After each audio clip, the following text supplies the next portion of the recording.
So yun guys, good morning. For my videos today, magtutour house tayo dito sa bahay ko. Kasi maraming nagtanong dito about sa bahay ko.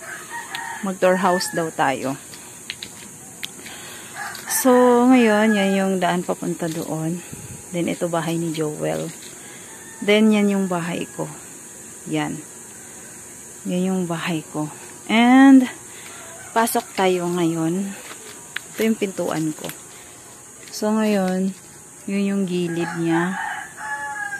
Makikita niyo yung bintana dyan. Pulido naman siya sa grills.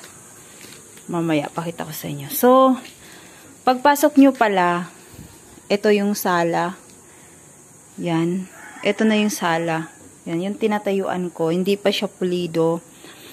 Buhangin at graba lang yan. Yan yung sala. And, yun yung lababo ko. And septic tank. Yan. Yan yung mga tubig na iniistakan ko pagka nagsaing at nagluluto. Yan.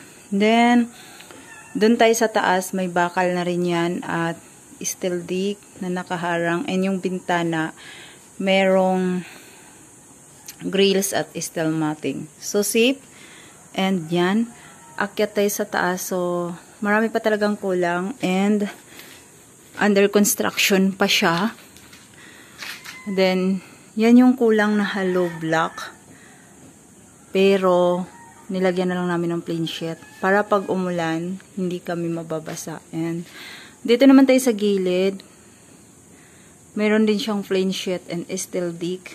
Para pag umulan, hindi rin papasok doon yung ulan. So, pangsamantala is, buo na siya. Hindi na rin ako naglagay ng bintana. Para kung sakali man, naiiwan ko si Angel dito, ay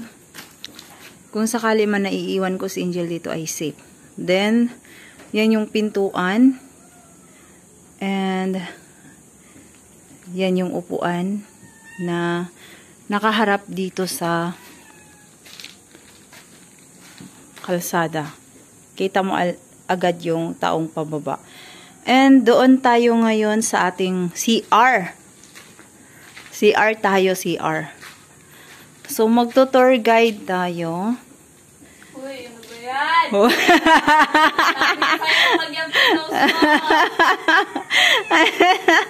Ayan, si Angel, mga idol ko. Oh.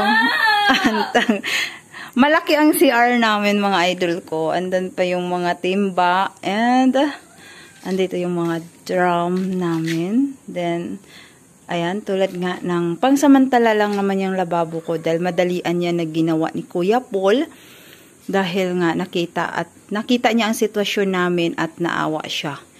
So, yan yung lamisa na nasa gilid and yan yung tubig. And bumili na rin pala ako ng uling and ulingan para pag maubusan kami ng gasol, may uling kami. And yun ang higaan ko. Ito yung gilid ng washing. And yan yung pintuan namin sa kusina, nakapix na. Then, yan yung lamisa and kwarto-kwarto na ginawa ni Kuya Paul. Para may kwarto din si Angel. Pero hindi pa ako naglagay ng kortina kasi kwarto talaga yan, Angel. Then, ito yung higaan ko. And itong pintuan na to, nakapix na yan. Nakapako na rin yan. Lahat yan dyan. Nakapako na yung mga gilid-gilid na yan. Yung gilid na yan, nakapako na rin yan dito sa gilid. And sobrang pako na yan. Pinix ni Kuya Paul yan dyan kasi para kahit anong tulak niya may brace. Kahit anong tulak niya pag nasa labas siya, hindi niya matulak pa loob, hindi rin niya mahatak palabas kasi nga nakapako. Pinako na yan. And nakapix na talaga. Sinandalan ko lang ng iba't ibang gamit. And yan yung bintana ko na nakaharap doon. May steel matting na rin yan. Nakapix na rin yan. Pinix na yan ni Kuya Paul. Para safe si Angel na maiwan dito. And yung bintana na yan, safe na rin yan. Grills yan sa likod. Sobrang safe. Kasi winilding-wilding yan ni Kuya Paul ng husto. And nilagyan lang yan ng ganon. Yan, sa taas para. Kasi malaki yung bintana ko. Sobrang laki ng bintana ko. So, yan, nilagyan. Pero, pulido na yan kasi marami yung grills. Mamaya, lalabas tayo. Pakita ko sa inyo yan. Tinakpan ko lang. And, pulido na rin yung lock neto. So, dito, si Angel natutulog. And ayan yung pusa na 3, tabi niya. Yan, naglalaro. And malaki at malawak ang kwarto ni Angel. Ayan. Yan. So, ito yung kwarto ni Angel. And sobra po ito. Nakalock po yan, nakalock. And naka-grills po yan. Ikot tayo sa likod. Yan, nilagyan ko lang ng ganyan kasi ano siya, may uwang. Kaya makikita kami, masisilip kami kasi may uwang. And yan, yung bintana, yan nakikita nyo may uwang siya. Pero pulido na po yan. So, titingnan natin. And yan, ito yung higaan ko. And yung mga gamit and washing, then yung bike. So, ito yung sinayang niya. Ito yung sinayang niyang baho may tae. Ngayon, pupunta tayo ngayon dito sa gilid. Dito tayo sa gilid, mga idol ko, sa likod sa bintana. Ayan, dito tayo. So, yun guys. O, diba? Pulido na rin yung grills niya.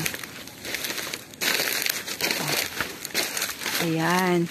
Pulidong-pulido yung grills na pagkalagay ni Kuya Paul sa welding. Ayan. Pulidong-pulido. Tinakpan ko lang doon. Ayan. So, ito yung likod namin. Pwede kami pumunta dito sa likod.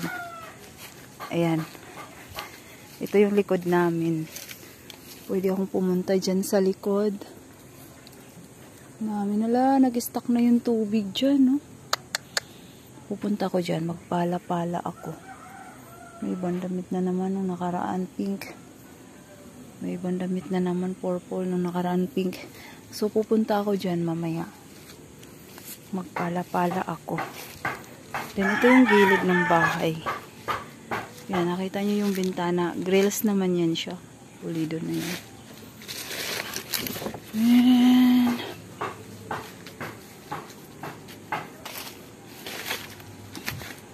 yan. Ngayon, pasok tayo. Ayan, may halaman ako sa pintuan ko. And, dagdagan ko pa yan ng halaman. Kunin ko pa yung ibang halaman doon sa Eastwood. And, ayan. So, yan yung bahay namin. Under construction pa.